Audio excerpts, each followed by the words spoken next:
Mga kababayan, alamin na po natin ang lagay ng panahon lalo na't ilang lugar ang apektado ng mga biglaang pag-ulan dulot ng thunderstorm at easterlies.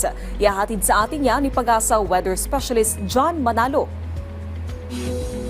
Magandang hapon, Ma'am Naomi, at ganun din sa ating mga taga-subaybay. Ito po yung ating update patungkol sa ating naligayan sa lagay ng ating panahon.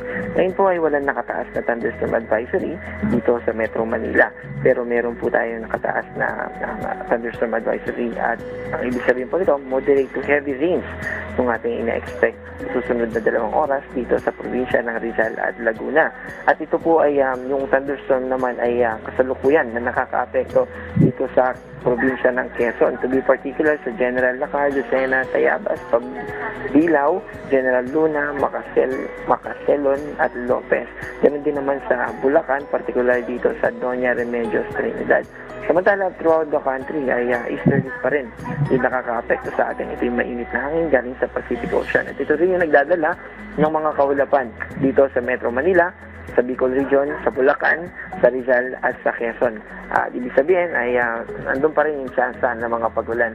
Sa natitirang bahagi ng ating bansa, yung mga hindi natin binanggit, ay partly cloudy to cloudy skies. Ibig sabihin mas mababa yung tsansa ng mga pag-ulan as compared sa mga binanggit natin na lugar kanina. Wala naman tayong nakataas na gale warning.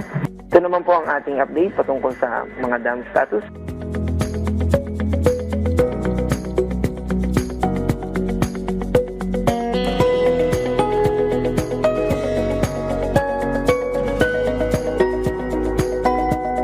Ito po si John Manalo. Mag-ingat po tayo. Maraming salamat Pag-asa Weather Specialist John Manalo.